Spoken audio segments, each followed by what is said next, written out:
হচ্ছে সূর্য এবং তার অন্যান্য গ্রহ এবং উপগ্রহ।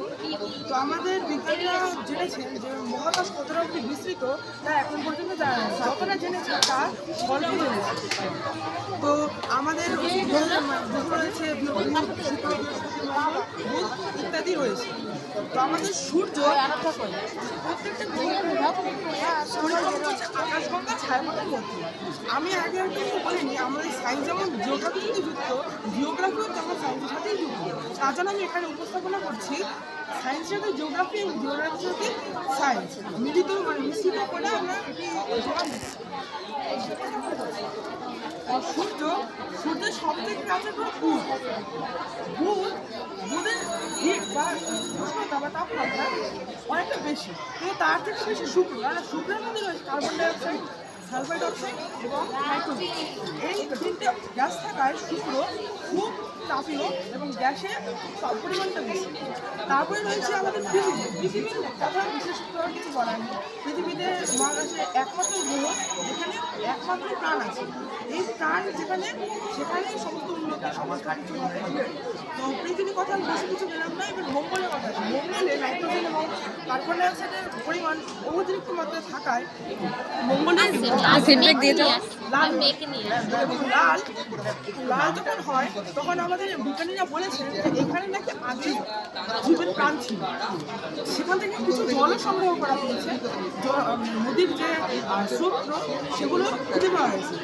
এখন থেকে মনে করা হয় যে মঙ্গলে আগে কোনো প্রাণীর প্রাণ ছিল। এবার শনিকে আমরা পছন্দ করি, কারণ শনি হচ্ছে বলয়, শনি যে বলয়ের জন্য আমরা বেশি পছন্দ করতে শনি। তো শনি সালফার ডাইঅক্সাইড, শুধু সালফার ডাইঅক্সাইড, তাই শনি একমাত্র গ্রহ যেখানে তার বলয় অর্থাৎ অভিকর্ষ বলের সঙ্গে পাথরগুলো যুক্ত হয়ে একটি সাদা বলয় তৈরি হয়েছে। এই বলয়ের সঙ্গে যখন আমরা শনিকে তুলনা করি তখন দেখায় একটি গোলাকার পিণ্ড যার চারিদিকে কিছু একটা পাক আছে বা ঘুরছে।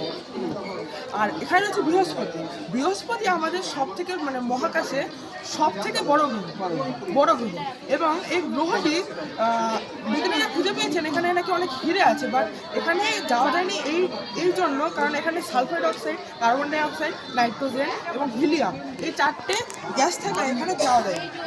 এই যদিও যাওয়া যায় তাহলে স্পেস শ্যুট যদি আমরা পড়ে যাই, স্পেস শ্যুটটা ফেটে আমাদের যে কারণ অক্সিজেন লিকুইড সব ফেটে যেতে পারে। তো নেপচুনে সালফার ডাইঅক্সাইড, শুধু সালফার ডাইঅক্সাইড থাকায় রং নীল হয়। এই নীল রংটা যখন আমরা সূর্যের সাথে আকর্ষণ করি তখন আমাদের এই নেপচুনটা আস্তে করে দেখলে নীল মনে হয়।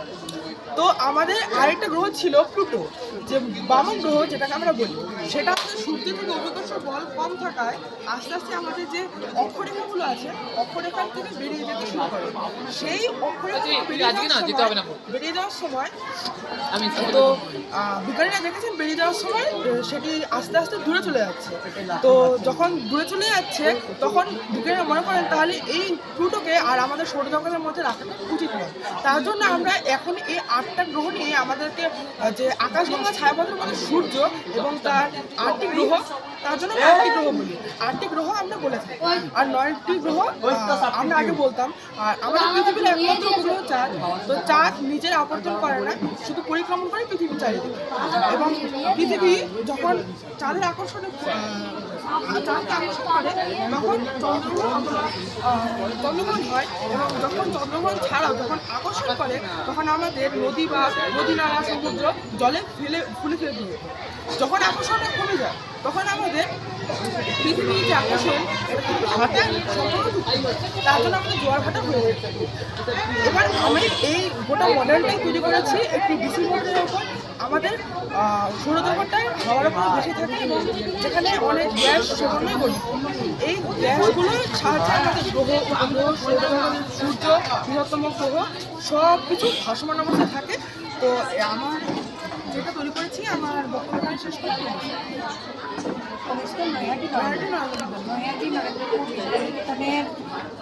অষ্টম শ্রেণীর ছাত্র তন্ময় দত্ত, সপ্তম শ্রেণী ম্যাম, সপ্তম শ্রেণীর ছাত্র তন্ময় দত্তকে অনেক অনেক অভিনন্দন জানাই। আশীর্বাদ করবেন ম্যাম। একদম দারুণ বলেছ, খুব ভালো হয়েছে, ভীষণ সুন্দর। নামটা লিখে দিবেন পাশে। হ্যাঁ।